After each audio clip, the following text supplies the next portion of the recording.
Hello everybody, it's Bee from Bespoke Crafts. I want to show you a stencil that I bought the other day, and just a different technique that I've never used before. So for this card front, for the butterfly, I've used a product called Brusho. For this particular butterfly that you see here, I've used ultramarine.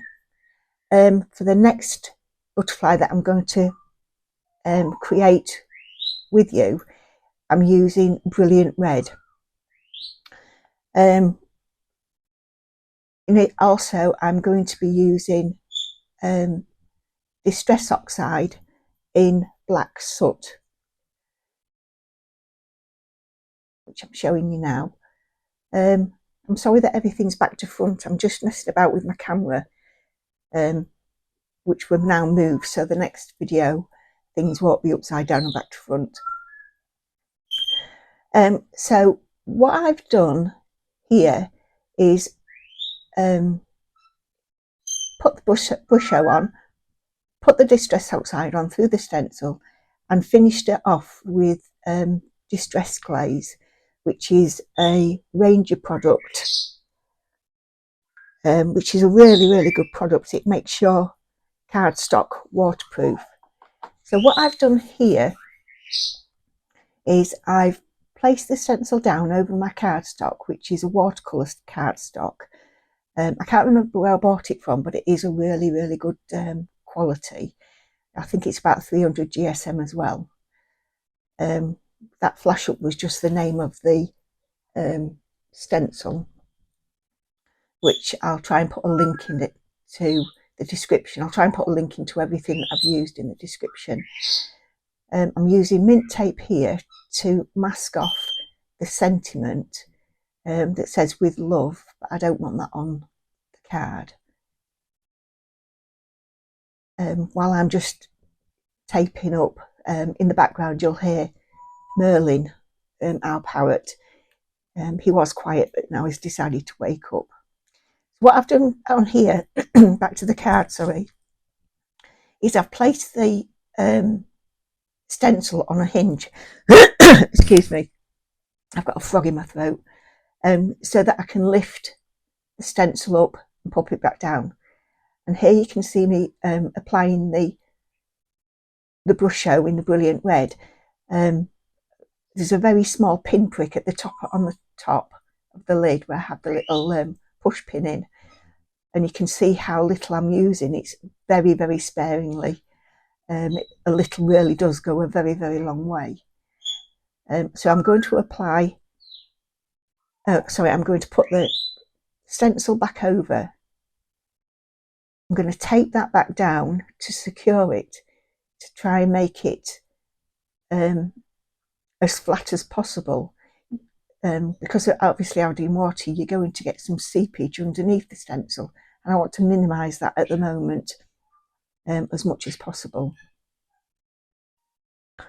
So you'll see as well through the video that I speed things up quite a bit, because nobody wants to sit watching me dry or apply mint tape. So here we're just drying. What I'm just pointing out there is when I used the stencil for the blue one, I didn't get all of the blue Brusho off, and it's blended in with a little bit of purple and created a purple, so but you can't really tell, and it doesn't really matter anyway. So I've dried off the excess. Now I'm just tabbing that dry, just to get as much of the water off as possible, and lifting off, and you can see the basic outline. I also need to dry off as much water as possible, because next I'm going to apply the black soot using a blending brush. There you go. That's the good thing about the hinge. It just goes straight back over where you've placed it originally. So with the blending brush, what I'm going to do is apply it to the centre of the butterfly, and you can see I'm gently flicking the brush out.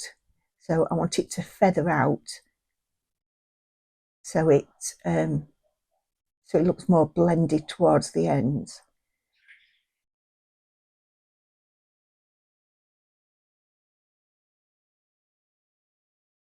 So I keep applying until I'm quite happy with it.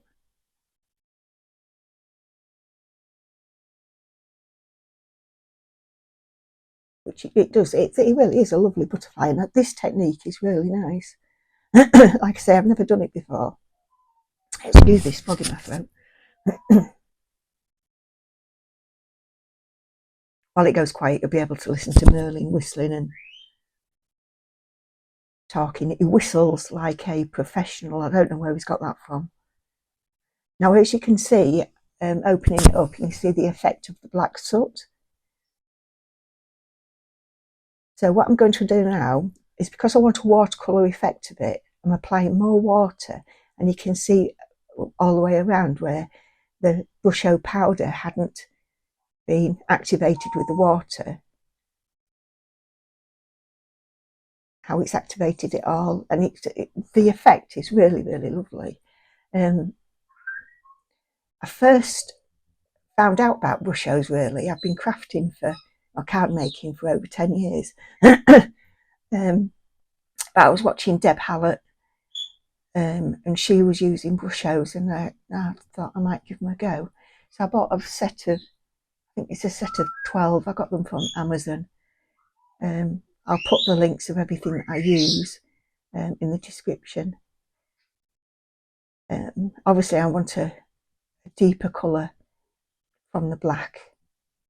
You can see as well by the pressure that I'm applying with my finger near this in the centre of the butterfly. He's actually pressing it down so it is darker down the body.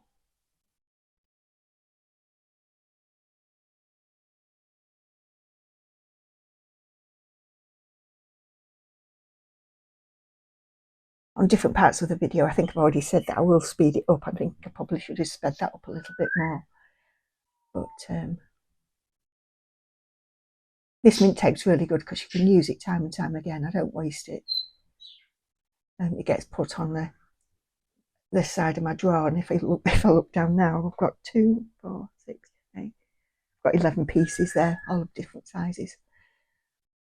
But that effect is really, really lovely. The cameras never do justice to anything that you create. And obviously cleaning off my stencil, you get most of the product off, and then I'll clean it up later on. One of the other things that I should mention is, when you're using your blending brushes, if you're able to, please don't use oxides with normal inks, the brushes on oxides and normal inks, because it contaminates, the oxides contaminate the other inks. So I've got quite a few, but generally it's just one brush for one colour family. So there I'm showing you the blue card, and also talking now about the card base, where I haven't put a border around, which you really can't see, but I don't think the card needs a border underneath it from the base. I think it just takes it away. It just doesn't need it, in my opinion. So what I'm doing now is cutting my card down to size. I think I cut it down to 5.5 square. Sorry about the wobbly camera. I'm just trying to zoom out a little bit. And I'm using a GoPro, so it's not as easy to move about. So I'm cutting this card to size.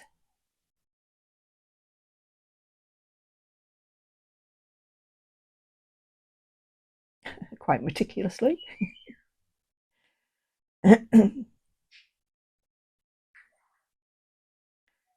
And on the sides as well. This side is I cut off just before the end of the wing, but on the other side I've had to take the tip of his wing off. But again, I don't mind that. I'm quite partial to cards with little bits missing, although you can't really tell on that. So next I think I'm going to apply the Distress Glaze, which I am. I've speeded this up because nobody wants to sit and watch application, and I'm sure everybody will say there's better ways to apply this product, but I like to get my hands on and feel where the product is on the cardstock. Okay, so you apply it. Look at that shine on there. I think it's lovely. And because Distress Oxides are water reactive as well with the brush hose, you need to make your card waterproof really, which is what this product does. So now I'm just buffing off the excess. Talking about the cardstock now, where you can't really see it, I use a linen cardstock which I normally get from Craft Stash, but they'd sold out. I think it's back in now, stock now, but I got this lot from Amazon as I was running extremely low.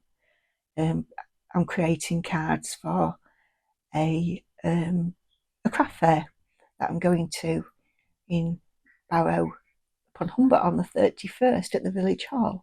If everybody wants to come down and have a look, there's going to be lots of local crafters there selling their beautiful makes, me included. So I've just made my card base. The offcuts of the card base I use for either using as swatches or for small die cuts or sentiments or whatever I need it for. Nothing gets wasted. So now I'm going to apply the glue to the back, which I use Anita's Tacky Glue. Again, this is sped up because you don't want to sit and watch application of glue. This is really good glue as well. I've had that pot for it must be almost a year, and I use it all the time for sticking my bases together.